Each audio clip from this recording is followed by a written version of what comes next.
안녕하세요. 60대 후반의 남자이자 곱고 사랑스러운 딸아이를 둔 호랩입니다.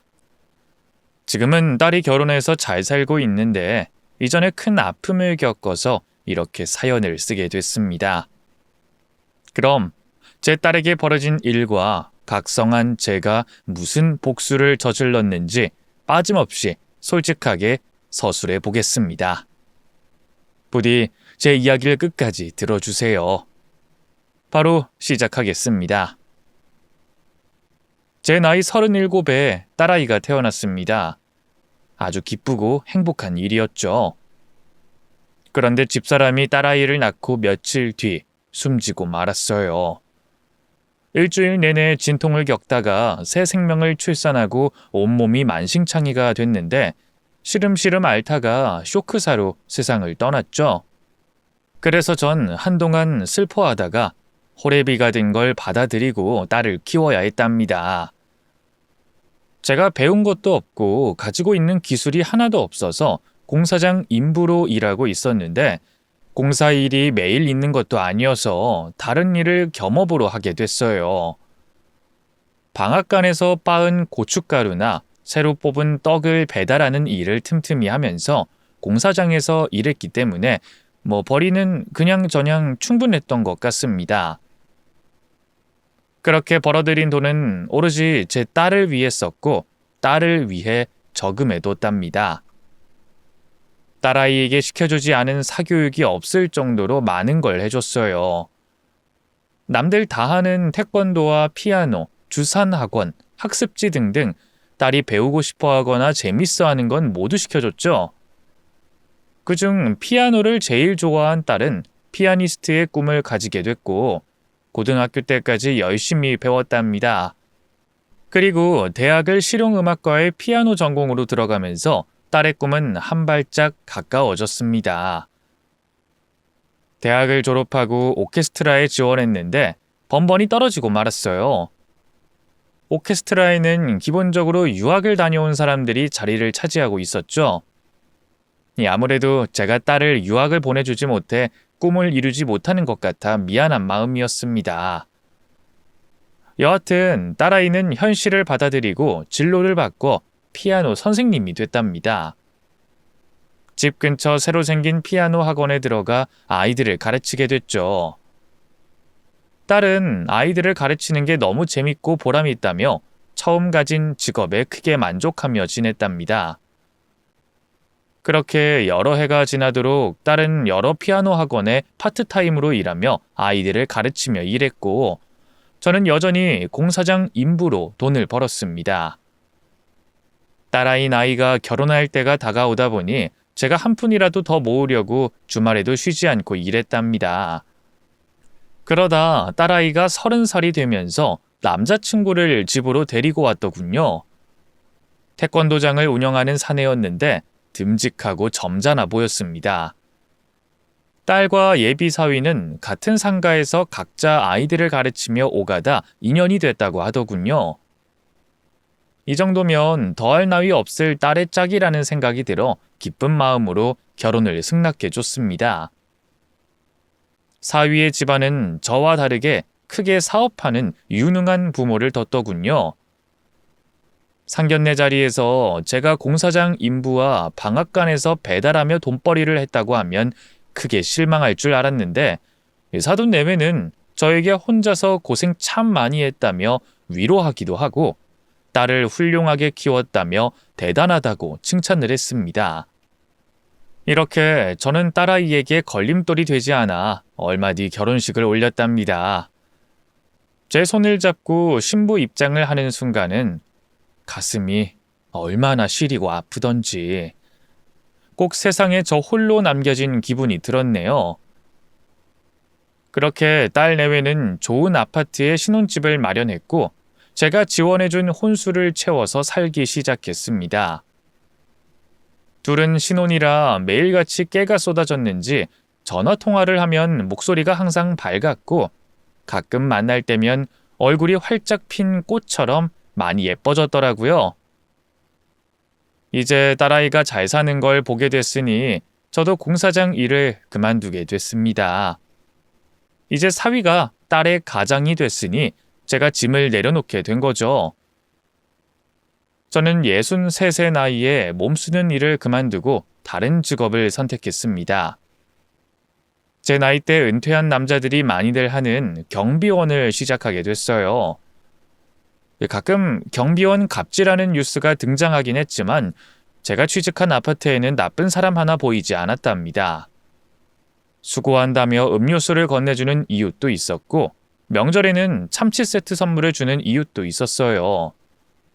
너무 감사하고 좋은 사람들을 매일 만나게 되니 경비원을 오랫동안 힘닿는 데까지 할 생각이었습니다.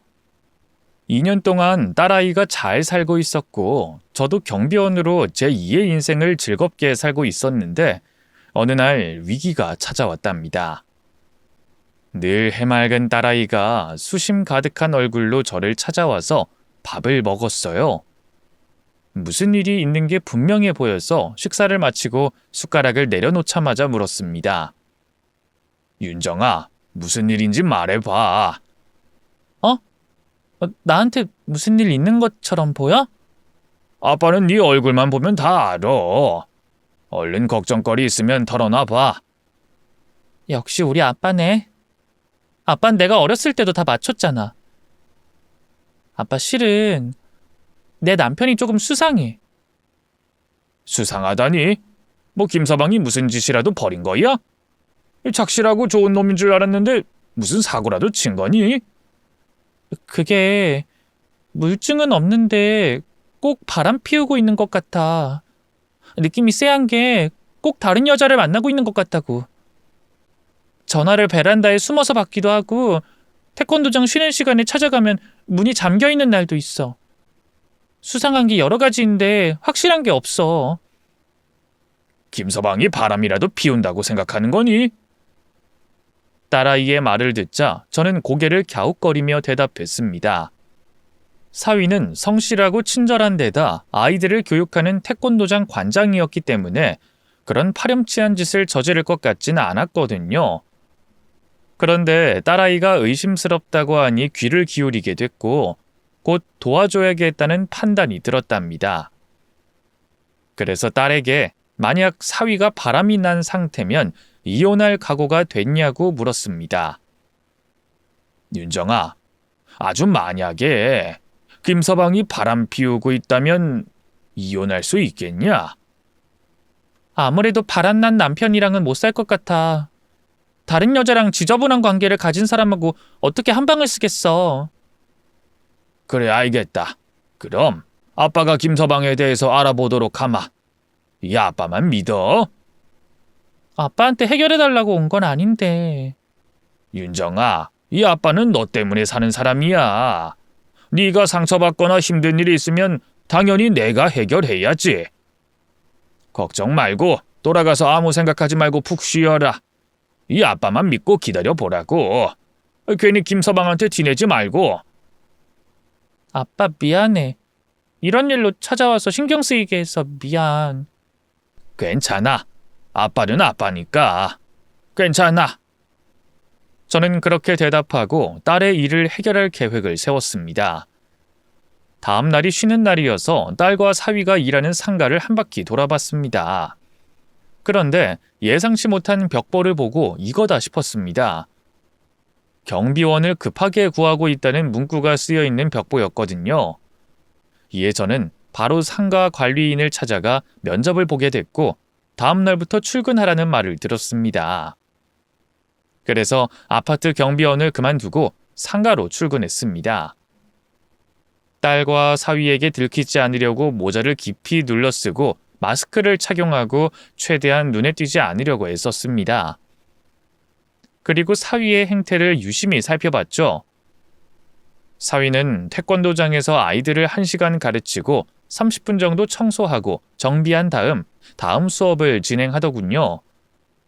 아무리 봐도 일과 시간에는 허튼 짓을 하지 않는 것 같아 퇴근 후의 행실까지 살펴봤습니다. 하지만 수상한 건 하나도 나오지 않았어요.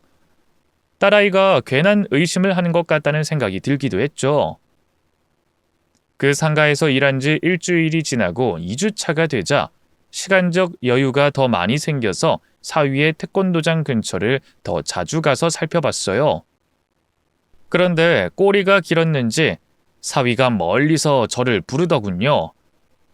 어이 경비, 이리 와봐요. 네? 저요? 아 그래 당신 말이야. 놓치느라 귀가 어둡나. 아 빨리 와봐. 사위 몰래 경비로 일해보니 실제 성격이 어떤지도 금세 파악이 되더군요. 어른한테 반말하며 명령조로 말하는 게 아주 싹수가 노래 보였습니다. 저는 고개를 숙이며 사위에게 다가갔습니다. 그러자 사위가 말하더군요. 어이 경비, 여기 복도 꼴이 뭐야? 청소하는 아줌마가 없으면 당신이라도 쓸고 닦아야 할 거 아니야. 네? 아이 관장님, 저는 건물을 관리하는 사람이지 청소는 하지 않습니다. 그리고 청소는 아침 저녁으로 아주머니들이 하신다고요. 게다가 태권도장 앞에 버려진 쓰레기는 관장님이 치우셔야죠. 아이들이 어지럽힌 거잖아요. 뭐야? 이 놓친내 봐라. 야, 주제를 알고 말 대답을 해. 당신 월급이 어디서 나오는 줄 알아? 여기 상가들이 내는 관리비로 먹고 사는 거라고. 그럼 내가 갑이고 당신이 을이니까 시키는 대로 하란 말이야. 사위의 얼굴을 똑바로 보진 않았지만 저를 때리기라도 할 기세더라고요. 그래서 전 고개 숙여 사과하고 청소하겠다고 대답했습니다. 아이 관장님, 제가 죄송합니다. 들어온 지 얼마 안 돼서 잘 몰랐습니다. 얼른 쓸고 닦고 하겠습니다. 진작 그럴 것이지. 하여튼 경비하는 쓰레기들은 하나같이 대가리에 든 게 없어요. 야, 깨끗이 반질반질하게 닦아놔라. 그렇게 사위의 실체를 알고 뒤로 물러났습니다. 그리고 청소를 하며 이를 갈았죠. 증거만 걸리면 가만두지 않겠다고 다짐과 맹세를 했어요. 그리고 오후 3시쯤 수업이 끝나고 4시까지 수업이 없었는데 사위가 정비를 하지 않고 불을 끄고 있더군요. 그렇다고 밖에 외출한 것도 아니었는데 말이죠. 뭔가 이상하다 싶어서 모퉁이에서 몸을 가리고 지켜봤습니다. 이윽고 태권도장에서 학부모로 보이는 여자가 몰래 나왔어요. 옷매무새를 만지며 나오는 걸 봐서는 태권도장 안에서 더러운 짓을 하고 나오는 것 같았습니다. 딸아이의 느낌이 맞았던 거죠. 저는 부하같이 밀어 당장 들이닥쳐 혼쭐을 내주고 싶었지만 확실한 현장을 잡은 게 아니었으니 다음 기회를 잡기로 결심했습니다. 사흘 뒤 3시쯤 다시 태권도장이 보이는 복도 모퉁이에서 감시하고 있었는데 곧 사흘 전 봤던 학부모가 태권도장으로 들어갔고 불이 꺼졌습니다. 분명히 바람이었습니다. 저는 조금의 시간이 지나고 층계에 있는 소화전 버튼을 눌렀답니다. 이윽고 큰 소리가 울려 퍼지자 상가의 사람들이 모두 밖으로 나왔는데 사위와 학부모도 뛰쳐나오더군요. 저는 그때 몰래 태권도장 안으로 들어갔습니다. 여전히 불이 꺼져 있어서 구석탱이에 쪼그려 앉았습니다. 잠시 후 소화전 소리가 그치면서 사위와 학부모가 태권도장 안으로 들어왔어요. 둘은 사무실로 들어가더군요. 그리곤 더러운 대화 소리가 들려왔습니다. 자기야, 나 완전 놀랐잖아. 혹시 내 남편이 바람난 거 알고 찾아왔나 싶어서 쫄았다니까. 자기랑 열심히 하고 있었는데 소화전 소리 때문에 소름 돋았다니까. 나도 그랬어. 그런데 꽤 스릴 있고 재밌지 않아? 아이들 오기 전에 한판 하는 거. 진짜 끝내주게 스릴이 있다고. 자기야, 이리 와봐. 하던 거 계속하자. 시간 20분밖에 없어. 빨리 끝내고 수업 준비해야 해. 20분이면 충분하지. 홍콩 다녀오고도 남는다고. 좋아. 자기야, 내일도 올 거지? 당근이지. 내일도 모레도 글피도 와서 자기랑 뜨겁게 달굴 거야. 이 스릴 만점 바람을 매일매일 피울 거라고. 그렇게 두 사람은 입에 담을 수 없는 소리를 하며 태권도장 사무실에서 바람을 뜨겁게 피우더군요. 저는 놀라긴 했지만 확실한 증거를 잡으려고 카메라를 켜고 몰래 촬영했습니다. 손이 떨리는 걸 억지로 붙잡으며 사위와 상간녀의 얼굴이 잘 보이도록 찍었습니다. 이게 나중에 엄청난 파장을 일으킬 걸 모르는 두 사람은 아무것도 모르고 쾌락을 즐기고 있었네요. 10분 동안 촬영하고 태권도장을 몰래 나왔고 경비실에 가서 영상을 여러 번 확인해봤습니다. 사위와 불륜녀의 얼굴이 제대로 찍혔는지 둘러봤는데 아주 확실하게 찍혔더라고요. 저는 다음 날까지 참았다가 경비실 앞을 지나가는 사위를 발견하고 말을 걸었습니다. 제가 모자와 마스크를 쓰고 있어서 누군지 알아보지 못하더군요. 저기요, 이 태권도장 총각, 빨리 경비실로 와봐요. 뭐? 이 노친네가 돌았나? 지금 당신 나한테 하는 소리야? 이게 어디서 오라가라야? 아이, 죄송합니다. 그런데 누가 관장님한테 선물을 맡기고 갔어요. 얼른 받아가세요. 선물? 당신이 도장으로 들고 오면 될 거 아니야. 아이, 죄송합니다. 이 선물이 너무 무거워서요. 이 노인네가 힘이 없어서 죄송하게 됐습니다. 아이씨, 알았어. 앞장서봐. 그러자 사위는 의심을 거두고 저를 따라 경비실로 들어왔습니다. 사위는 경비실 안에 있던 사돈 내외와 제 딸을 보고 놀라더군요. 엄마, 아버지, 여보, 다들 여기서 뭐 하는 거야? 세 사람은 무표정한 얼굴로 서 있었습니다. 그래서 제가 모자와 마스크를 벗으며 사위에게 얼굴을 보였어요. 김서방, 나야. 자네 아주 더러운 짓을 하고 다녔더구만. 학부모랑 바람 피웠지? 장인어른? 장인어른이 여기 왜 경비원으로 취직하셨어요? 그래, 경비한테 갑질 아주 잘하더구만. 내가 자네한테 바짝 졸아서 굽실거렸지. 그런데 그건 중요한 게 아니야. 내 딸에게 자네 입으로 솔직히 말해봐. 바람 피운 사실을 고백하라고.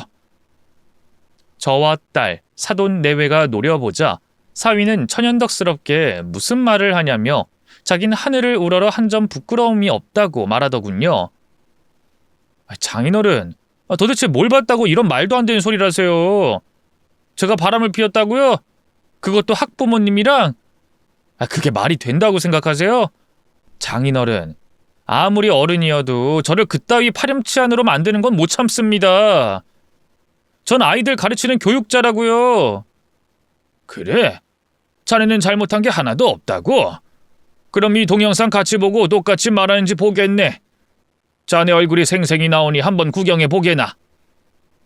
저는 핸드폰에 영상을 켜서 사위에게 보여줬습니다. 그러자 얼굴이 홍당무가 되며 바닥에 주저앉더군요. 사위는 무릎을 바로 꿇고 딸아이에게 사과했답니다. 여보, 내가 미쳤었나 봐. 미안해. 학부모님이 자꾸 유혹하는데 나도 모르게 넘어갔어. 원래 남자들은 유혹에 약해. 이런 식으로 넘어가서 바람 피우는 남자들 많단 말이야. 여보, 난 바로 이 여자 정리할 수 있어. 정말이야. 그렇게 무섭게 보지 말고 무슨 말이라도 해봐. 날 한 번만 용서해줘. 당신 정말 더러운 인간이더라. 우리 아빠한테 막대하는 거 잘 봤다. 완전 개자식이었어. 그리고 학부모랑 바람 피운 것도 미친 짓인데 아이들을 가르치는 태권도장 안에서 그 짓을 해? 네가 사람 새끼냐, 이 개자식아? 딸아이는 이성을 잃고 사위의 양뺨을 사정없이 날렸습니다. 사돈 내외는 이를 가만히 보고만 있었고 저 또한 딸이 화가 풀릴 때까지 때리도록 내버려뒀어요. 잠시 후 숨을 몰아쉬며 때리기를 멈춘 딸아이는 통보하듯 사위에게 말했습니다. 너랑은 끝이야. 나 당신이 학부모랑 바람 피운 거 소문내서 태권도장 문 닫게 만들 거야. 위자료는 물론이고 너랑 바람난 여편네한테 상간녀 손해배상도 하고 가정 깨버릴 거야. 여보, 제발 그러지 마. 나 한 번만 봐줘. 나에 대한 소문이 나면 당신한테도 좋을 게 없잖아. 당신이 내 아내라는 걸 알 사람은 다 알아서 당신도 피아노 학원에서 일하는 게 어려워질 거라고. 이성적으로 생각해, 여보. 이번 한 번만 눈 감아줘라. 다시는 바람 피우지 않을게. 내가 이렇게 빌 테니까 딱 한 번만 살려줘. 난 벌써 피아노 학원 관두고 나왔어. 내가 얼굴 들고 여기서 일할 수 있겠니? 그리고 지금쯤 너랑 바람난 년도 남편한테 끌려서 여기로 올 거야. 뭐?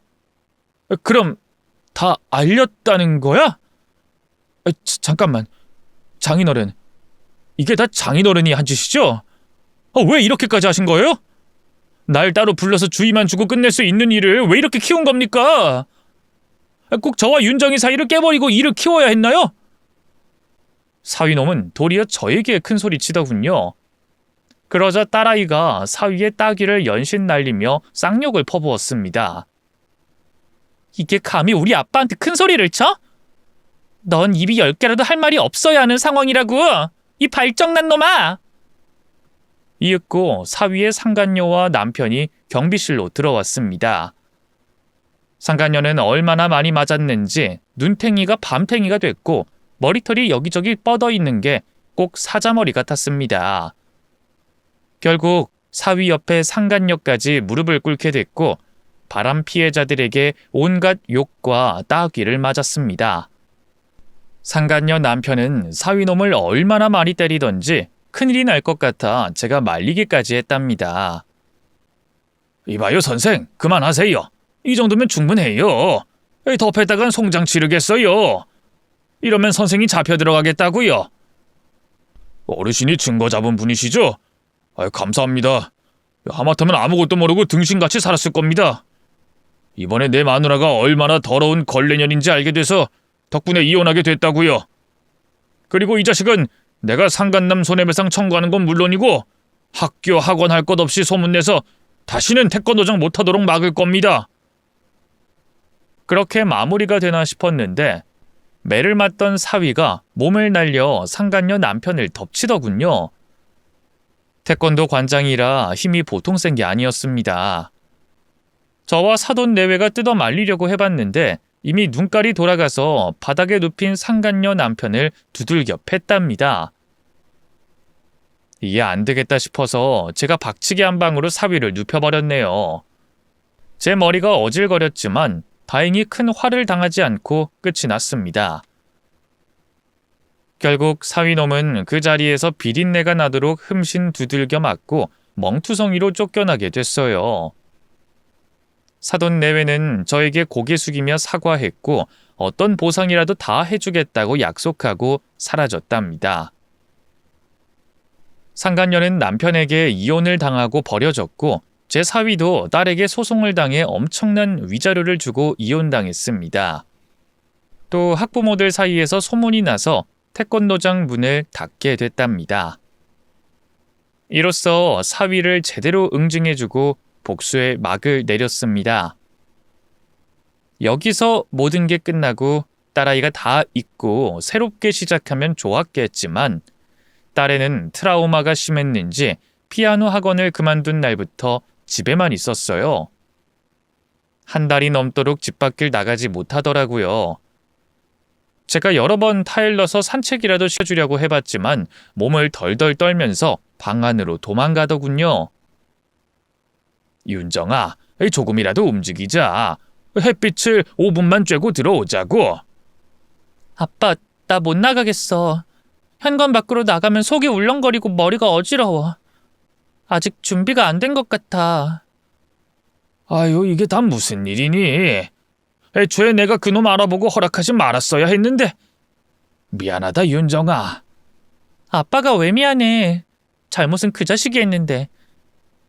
아빠, 나 아직 마음의 준비가 되지 않았어. 조금만 더 집안에서 지낼게. 딸아이는 충격이 심했는지 은둔형 외톨이로 몇 달이나 보냈답니다. 제가 병원에 가서 상담도 받고 약도 먹어보자고 옆에서 설득하고 타이르기를 반복하자 딸애가 제 마음을 알아주고 몇 달 만에 제 손을 잡고 외출을 했답니다. 식은땀을 흘리며 몸을 벌벌 떨었는데 제가 병원에 다녀오면 괜찮아질 거라고 수십 번 말해주며 병원에 도착했답니다. 정신과 선생님은 딸의 상태를 보더니 일단 안정제를 맞아야겠다며 링거를 놔줬습니다. 그리고 한숨 자고 일어난 딸아이와 상담을 해봤는데 사위놈에게 받은 충격 때문에 헤어나오지 못하는 것이라며 약 처방을 받고 나왔답니다. 그리고 약을 열심히 먹어가며 지냈더니 어느새 딸아이는 상태가 호전됐어요. 홀로 마트도 다녀오고 운동도 다녀올 만큼 회복이 됐답니다. 하지만 아직은 사회생활을 하는 건 겁이 난다며 일자리를 구하는 건 미루겠다고 했습니다. 아빠, 지금 내 상태로 아이들 가르치는 건 어려울 것 같아. 내 감정이 너무 우울해서 아무도 만나고 싶지 않아. 그래, 푹 쉬어. 시간이 얼마나 걸리든 마음의 준비가 될 때까지 쉬기만 해. 이 애비가 너 하나 먹여 살리지 못하겠냐? 아빠가 누구 때문에 사는지 알지? 고마워, 아빠. 나한테 아빠가 없었더라면 난 하루도 버티지 못했을 거야. 윤정아, 그럼 집에서 쉬면서 피아노나 치면서 지내. 얼마 전에 오케스트라 연주자를 뽑는다고 공고를 본 적이 있어. 너 연습해서 거기에 한번 도전해보는 게 어떻겠냐? 오케스트라? 그래. 네 꿈이 관객들이 가득 찬 곳에서 피아노 연주하는 거잖아. 한번 도전해보는 게 어떻겠니? 생각해 볼게. 집에서 연습해보고 실력이 되는지 봐야지. 하여튼 고마워, 아빠. 그렇게 딸아이는 정신과 약을 먹어가며 집에서 피아노 연주를 시작하게 됐습니다. 오랜만에 들어보는 딸의 연주 소리에 제 심장이 춤을 추듯 두근거리더군요. 저는 꼭 딸아이가 오케스트라 연주자로 뽑히길 간절히 바랬습니다. 제 딸이 아파하고 회복하는 동안 전 사위가 어떻게 지냈는지 소식을 듣게 됐어요. 제가 경비로 일하고 있으니 다른 상가 경비들과 연락이 돼 듣게 됐는데 글쎄 다른 동네에서 버젓이 태권도장을 멀쩡하게 운영하고 있다는 겁니다. 뿐만 아니라 아이들이 어찌나 많은지 태권도장에 발 디딜 틈이 없을 만큼 대박을 치고 있다고 하더군요. 매장당한 줄 알았는데 전혀 그렇지 않았던 겁니다. 그 말을 듣자 피가 거꾸로 솟으며 폭발할 것 같았습니다. 피해자인 제 딸애는 우울증으로 힘들어하고 있었으니까요. 그래서 이건 아니다 싶어서 복수를 다시 시작하기로 결심했습니다. 그래서 사위가 일하는 태권도장 상가의 경비 친구를 만나 경비 자리가 있냐고 물었답니다. 그러자 안 그래도 인원 보충이 필요하다며 자기가 저를 추천해 보겠다고 하더군요. 그래서 전 바로 일하던 곳의 상가를 나와 경비 친구의 추천으로 사위의 상가의 경비로 취직하게 됐습니다. 이번에도 전 사위에게 모습을 숨기려고 조심스럽게 움직였어요. 태권도장 주변을 맴돌며 살펴봤는데 진짜 아이들이 너무 많아서 발 디딜 틈이 없을 만큼 잘 되고 있더라고요. 저는 학부모와 불륜이라는 꼬리표가 따라다녀서 재기하지 못할 거라 생각했는데 2배 이상으로 잘 되고 있었죠.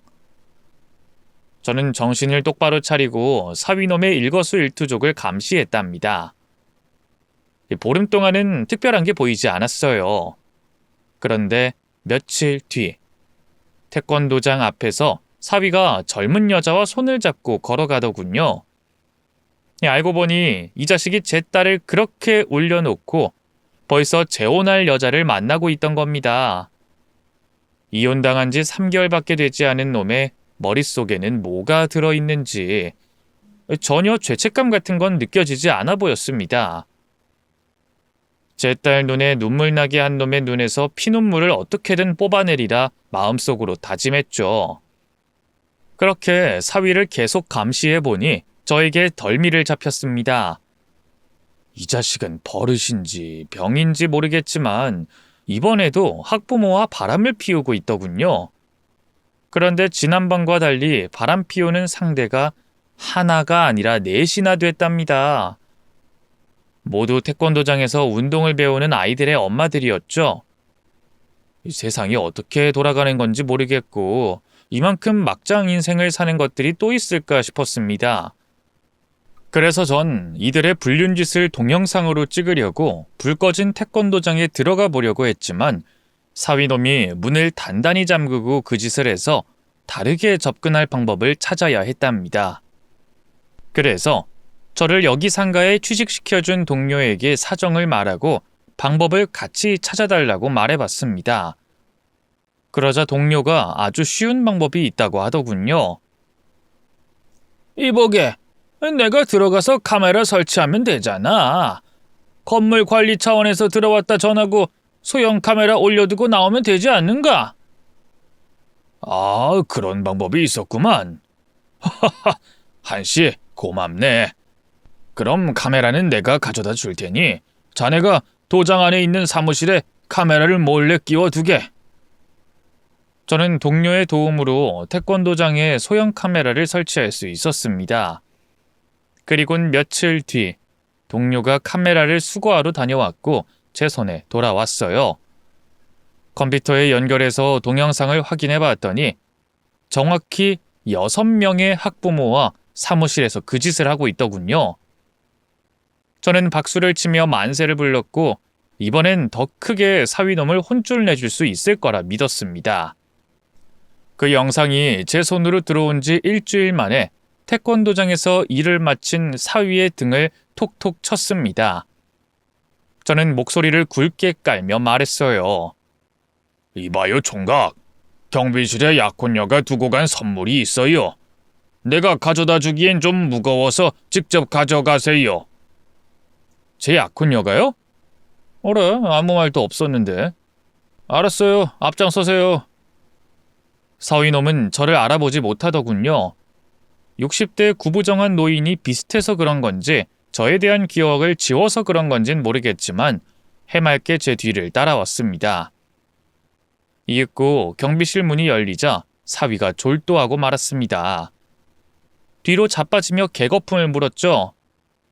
경비실 안에는 사위의 약혼녀와 부모님, 멍투성이인 학부모 상간녀들, 그리고 남편들, 사위의 부모들까지 모여 있었습니다. 모두 제가 소식을 전하고 경비실에 모이게 한 거죠. 저는 모자와 마스크를 벗으며 개거품을 물고 있는 사위에게 빙그레 웃으며 말했습니다.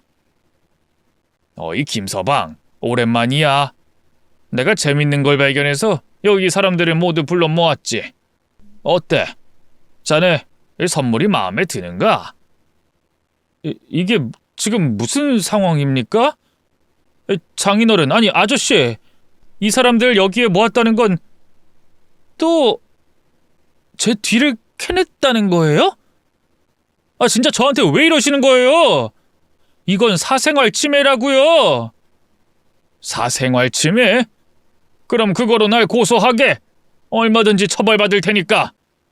이번엔 뭡니까? 무슨 증거라도 가지고 있는 거예요? 난 하늘을 우러러 한 점 부끄러운 짓 하지 않았다고요. 여기 있는 사람들 모두 헛걸음했단 말입니다. 그렇게 나올 줄 알았네. 그런데 자네가 태권도장에서 여기 있는 학부모들과 더러운 짓 하는 걸 모두 영상으로 남겼다고. 여기 아줌마들 집을 알아내고 남편들과 접촉하는데 일주일이나 걸렸어. 이 추운 날 내가 얼마나 고생한 줄 알겠나? 이런 젠장. 당신 뭐야? 내가 위자료 주고 이혼했잖아. 달라는 대로 다 주고 개망신 주고 끝냈으면 됐잖아. 그런데 이게 또 뭐하는 짓이야? 나한테 이렇게까지 하는 이유가 뭐냐고. 그거야 당연히 내 딸 때문이지. 내 딸은 너한테 당한 상처 때문에 우울증에 걸려 하루하루 힘들게 사는데 네 놈은 그렇지가 않더구나. 번듯하게 다시 태권도장 차린 것도 어이가 없는데 아이들이 아주 많아서 돈도 많이 벌고 있었지. 그뿐만 아니라 내 딸에게 그런 상처를 준 지 몇 달 만에 재혼할 준비를 하고 있더군. 가해자가 잘 사는 꼴을 보니 부하가 친밀해서 가만히 있을 수가 없었네. 그래서 자네 뒤를 다시 털어보려고 이 상가 경비로 들어오게 됐지. 그리고 결과는 자네도 알다시피 여기 있는 6명의 학부모와 바람을 피웠어. 증거 영상은 아주 잘 찍어뒀네. 이 개같은 놈, 남의 인생 한 번 망쳤으면 그만해야지. 2번이나 내 인생에 태클을 걸어? 이 노친네 가만두지 않겠어. 오늘 네 놈 끝장내고 나도 돼지련다. 사위놈이 저에게 달려들어 멱살을 잡자 상간녀들 남편들이 달려들어 사위를 내동댕이 쳤습니다. 그리고 바닥에 자빠진 사위를 사정없이 밟았습니다.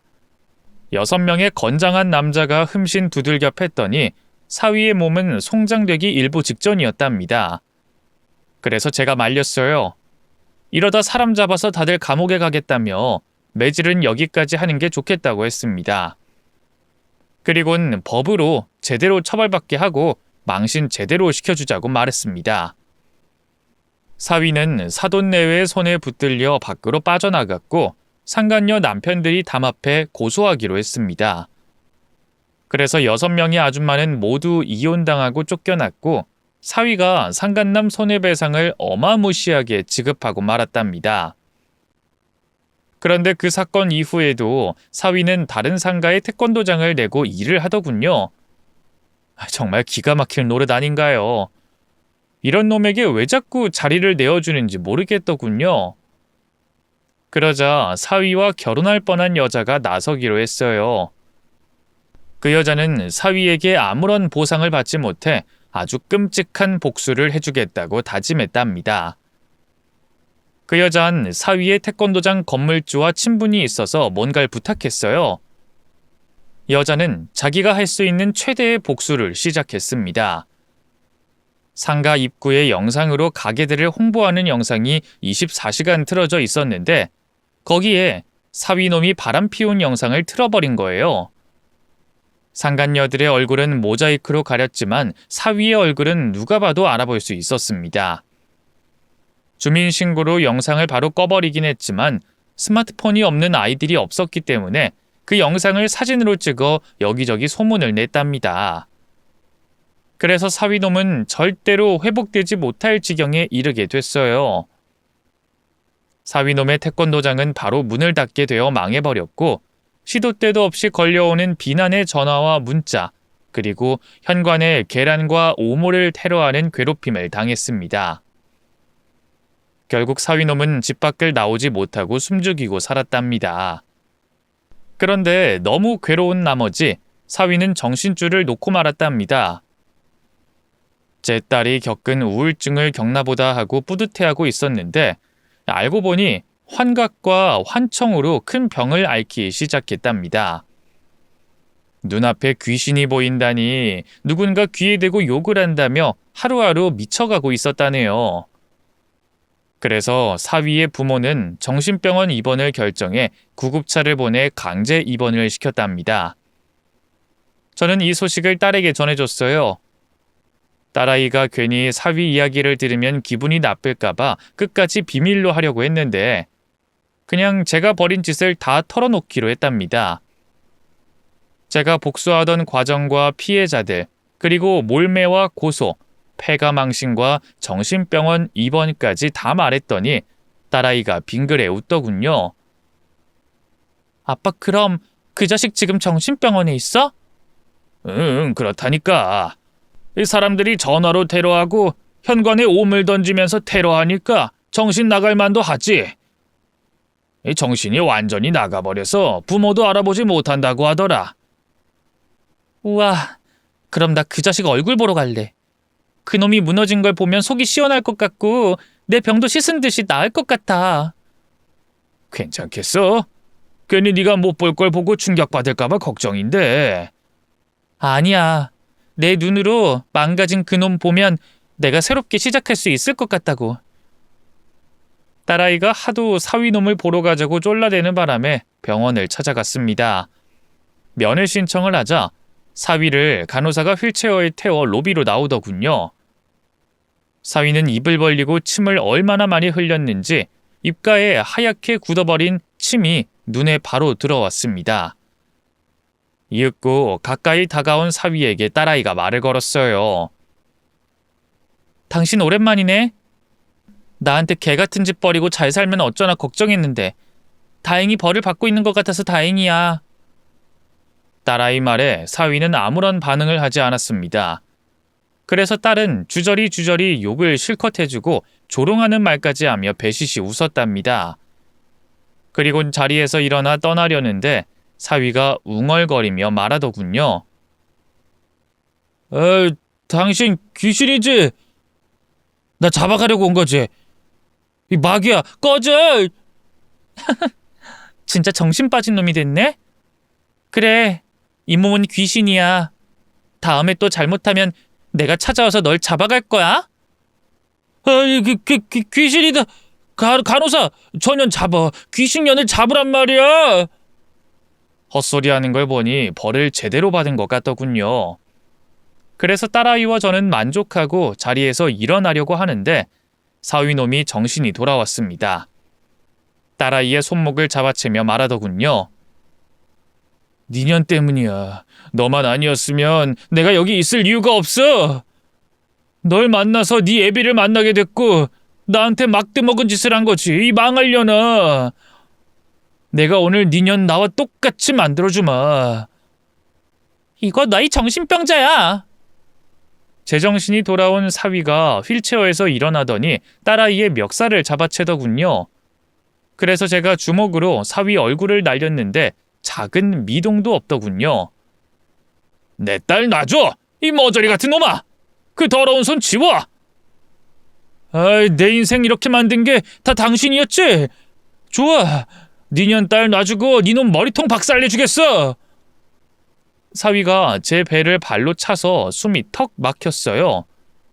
사위가 태권도 관장이었으니 보통 강한 게 아니었습니다. 저는 호흡을 하려고 애를 쓰고 있었는데 다시 날아오는 발차기에 얼굴을 맞고 바닥에 쓰러졌어요. 그때 딸아이가 비명을 지르며 간호사들을 불렀습니다. 여기요. 환자가 미쳐 날뛰어요. 도와주세요. 간호사들이 우르르 몰려와 사위놈을 제압하려고 곤봉을 휘둘렀는데 사위의 발차기에 모두 나자빠지고 말았답니다. 원래도 강한 놈이었는데 분노까지 더해지니 힘이 어마어마하게 세더군요. 간호사들이 쓰러지자 사위가 다시 저를 붙잡고 몇 대 강타해서 실신하고 말았습니다. 그러자 사위가 입꼬리를 올리며 말했습니다. 아이고, 이렇게 약골이었어? 놓친 내가 남의 인생 망쳤으면 그만한 대가를 치러야지. 네 놈은 그만 때리고 이제부턴 니년 딸 조질 거야. 나처럼 미쳐버리도록 돼지게 패줄 거야. 알아들었어? 내 딸 건드리지 마. 그랬다간 네 놈은 오늘 제삿날이 될 거야. 늙어 빠진 놈이 어디서 큰 소리야. 거기 자빠져서 구경이나 해, 이 등신 새끼야. 저는 몸을 꼼짝 못하고 있어 눈을 올려 사위놈이 무슨 짓을 하는지 보려고 했어요. 사위는 딸의 머리채를 잡고 따귀를 한 대 날렸습니다. 딸의 비명소리가 울리자 저에게 알 수 없는 힘이 솟아나서 바로 몸을 날려 사위놈을 때려 눕혔어요. 그리고 주먹질을 실컷 해주고 이빨로 물어 뜯어버렸습니다. 그러자 사위놈은 바닥에 떨어진 간호사의 곤봉을 잡고 저를 가격했답니다. 옆으로 고꾸라진 저는 눈앞이 흐려서 사위를 잡지 못했어요. 그 순간 제 딸이 구두발로 사위의 면상을 날렸더니 털썩 쓰러지며 상황이 끝나게 됐답니다. 아빠 괜찮아? 많이 다쳤어? 아니야, 괜찮다. 이제 끝났다. 저 자식 기절했어. 잘했다, 윤정아. 네가 날 구한 거야. 사위에게 맞고 나자빠진 간호사들이 정신을 차리고 사위의 팔다리를 잡았습니다. 그러자 사위가 몸을 격렬하게 흔들며 발광하더군요. 이거 놔, 이 잡놈들아! 난 여기서 나가야 해. 니들이 놔주는 주사는 사람을 바보로 만든다고! 하지마, 주사 놓지 말란 말이야! 간호사는 아랑곳하지 않고 사위에게 주사를 놓자 바로 기절하듯 잠이 들더군요. 그리곤 휠체어를 밀어 사위를 병실 안으로 데려갔습니다. 그게 제가 본 사위의 마지막 모습이었습니다.